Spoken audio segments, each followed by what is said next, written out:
to speak about the last demonstration because we had them speaking about the Moors, and then they started using misnomers. They used white, they used the Spanish for black, Negro, and then they also used Arab, and they used Moor all together in these same demonstrations, talking about how the Negroes used the Moorish rites, but they only did it by them looking, but not in reality. And then it said that they was getting money off of the quote unquote Arabs, making them think that they was getting the devil in them to tell the fortunes. But then they also spoke of the Moors too. And within all this, it said that the Negroes used the Moorish rites, but they wasn't them in reality. Because at first I was like, well, maybe they was speaking about the Negroes being the pale skin. But then they make the distinction because they said the Negro women marked towards the whites. You know what I'm saying? So it was just, it's a very good demonstration because it uses the misnomers, them with the Moors and the same people, because them being dogmatic and acting as if they had the devil in them. I mean, that kind of, we have fake priests today, whether you want to talk about voodoo, people acting like they're healing people and touching them with their jacket, and 10 people flying back and all this just to get Mazoonas. Just to get Mazoonas. But then they spoke about again, they used the Moorish rites. So these people was the ones who they fell and they just never wanted to get back up. Is the way I see it, because there was Moors that was still going strong, but there was Moors that was put into these dungeons, and then they got free, and then they got back on their square and went back to being Moors. But I guess these ones just either didn't want to get back up. Because we seen 7 years and younger, and after the edict, they had to be baptized and start being taught Christianity. But I mean, I just wanted to speak about it, not a conclusion. I'm always letting my thoughts rotate. You know what I'm saying? So it may seem like I have conclusions, but I mean, they always correlate and rewire with something that gives further doors and gates of understanding indeed.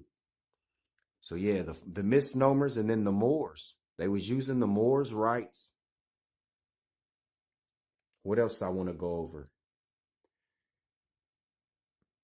I'm going to take time. I want to do a study about Sarah, because we did the demonstration about Isaac and Ishmael. And Sarah was visited by 3 angels. And Noble Drew Ali said an angel is a thought of Allah manifested in flesh, a prophet. You know, then get into Malachi, York L, speaking about artificially inseminated Sarah. As far as the experiment, because Isaac then later ties in with Jacob or the Yaqub. And I have a lot of bullet points and I have a lot of things compiled already to read through. It's a lot.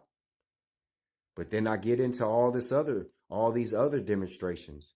And then 3 years from now, something correlates and those wires connect, and I get further entrance into these gates and doors and delets and yads. Indeed. Remember the other demonstration where I found out that the Ali was known as the gate to knowledge and higher self. And even Muhammad stated that Ali is the gate to the city of knowledge.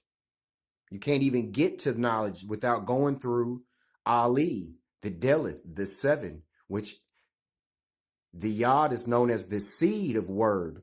In the beginning, there was the word, and word was Yod, because they put the G on the compass to replace the Yod or the 7, which is the seed.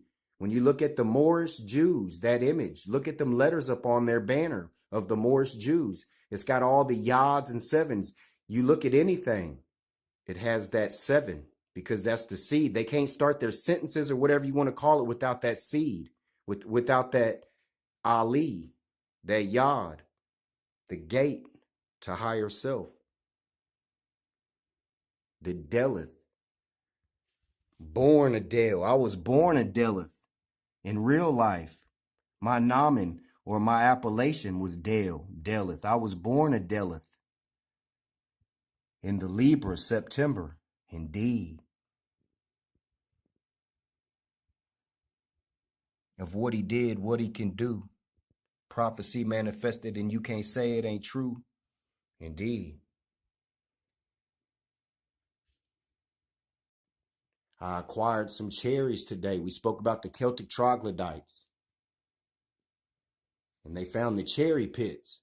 I acquired some cherries today. And the cherry pits that they had in Austria, in Tyrol, the the pit of those cherries in the caves where we found the troglodyte, Celtic troglodytes that was in the caves with the fezzes. They found cherry pits. And that's how they used to get the troglodytes back in the caves. They would throw the cherry pits and certain roots. But today, when I was eating those cherries, they're small. The pits of them was very small. They're, 3 in the hand is what those pits was in those caves back in the days that they found.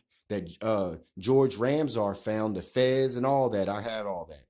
But yeah, what I had today, very small. But yeah, it's fleshy. Just think of eating a cherry like an apple with that much flesh to it, like a plum. That also would soothe down a troglodyte wanting to eat flesh because it has all of the consistency of flesh and the sight of it, because when you eat cherries you get that blood look on your hands and everything, so it quenched that carnivorous troglodyte also with the cherries. So when the troglodyte got out the caves, as far as cutting down cherry trees, was they tired of eating cherries, or was they wanting them cherries? The cherry tree acts. 7 minutes, Moors. Islamism.